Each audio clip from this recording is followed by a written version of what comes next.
இந்த அழகான தாவரங்களை நம்ம பார்க்குறோம்.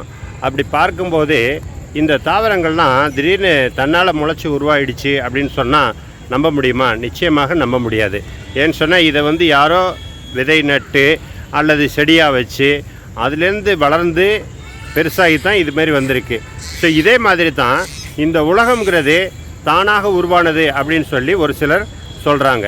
அப்போ தானாக எப்படி உருவாயிருக்க முடியும்? எந்த ஒரு படைப்பாளன் இல்லாமல் எந்த ஒரு படைப்பும் தன்னால் உருவாக முடியாது. இப்போ நம்ம வீட்டில் யூஸ் பண்ணுற டேபிள் சேர் போன்ற பொருள்கள் யாராவது அந்த கார்பெண்டர் அதை தயாரிக்கிறதுனால தான் அந்த பொருள் கிடைக்கிது. அது மாதிரி இல்லாமல் எதுவும் தன்னால் உருவாச்சுன்னு சொன்னால் நிச்சயமாக நம்மளால் நம்ப முடியாது.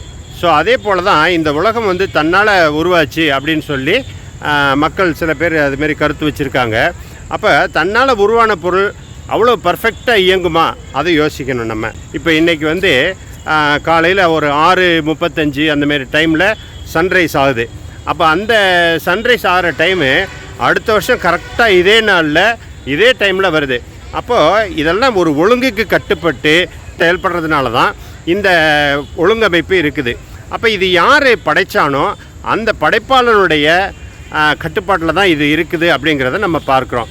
ஸோ இந்த இயற்கையான படைப்புகள் எல்லாம், இந்த தாவரங்கள் இது போன்ற எல்லாமே, அதே போல் சூரியன் சந்திரன் போன்ற கோள்கள் எல்லாமே இந்த படைத்தவனுடைய கட்டுப்பாட்டுக்கு உட்பட்டு செயல்படுறதுனால தான் இது மிகச்சிறந்த அந்த ஒரு ஒழுங்கு அமைப்பு இருக்கிறது. அவற்றுக்கு இடையில் ஒரு அமைதி ஏற்பட்டிருக்கு அப்படிங்கிறத நம்ம பார்க்குறோம். அப்போ அதே போல் தான் இந்த வானம் பூமி சூரியன் சந்திரனை எல்லாம் எந்த இறைவன் படைத்தானோ அதே இறைவன் தான் இந்த மனிதனையும் படைத்தான். அதனால் இந்த மனிதனுடைய பலம் பலவீனம் எல்லாமே அந்த இறைவனுக்கு தெரியும்.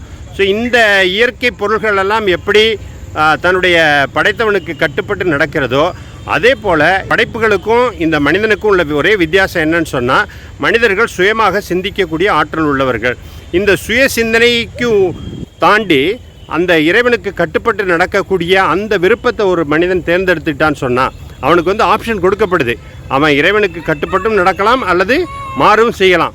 அப்போ யார் இந்த இறைவனுக்கு கட்டுப்பட்டு நடக்கக்கூடிய அந்த ஆப்ஷனை தேர்ந்தெடுக்கிறாங்களோ அவங்க இந்த வானம் பூமியெல்லாம் எப்படி இறைவனுடைய ஒழுங்குக்கு கட்டுப்பட்டு நடக்கும்போது அவற்றுக்கு இடையில் ஒரு அமைதியும் சுபிட்சமும் இருக்குதோ அதே போல் இந்த மனிதன் தன்னுடைய விருப்பத்திற்கு மாறாக தன்னுடைய விருப்பத்தை விட்டுவிட்டு இறைவனுடைய கட்டளைக்கு அடிபணிஞ்சு நடந்தால் நிச்சயமாக மனிதர்களுக்கு இடையிலையும் அமைதி இருக்கும், சுபிட்சம் இருக்கும், சந்தோஷம் இருக்கும், நிம்மதி இருக்கும். அப்படிங்கிறத நாம் மனதில் கொள்ளணும். சுய சிந்தனை கொடுக்கப்பட்ட மனிதனும் கூட அந்த சுய சிந்தனையை தாண்டி இறைவனுக்கு கட்டுப்பட்டு நடக்கும்போது இறைவனுக்கு கட்டுப்படக்கூடிய அந்த தேர்வை அவன் தேர்வு செய்தால் நிச்சயமாக அவனுக்கு இடையிலையும் மனிதர்களுக்கு இடையிலையும் அமைதியும் நிம்மதியும் சுபிட்சமும் இருக்கும் என்பதை நாம் நினைவில் கொள்ளணும்.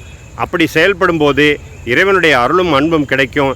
இந்த உலகத்திலையும் மரணத்திற்கு பிறகு இருக்கக்கூடிய அந்த மறுமை வாழ்க்கையிலையும் நிச்சயமாக நாம் இறைவனிடம் நற்கூலி பெறக்கூடிய மக்களாக ஆகுவோம். அப்படி ஆகுவதற்கு இறைவன் நமக்கு அருள் செய்வானாக. எல்லா புகழும் இறைவன் ஒருவனுக்கே.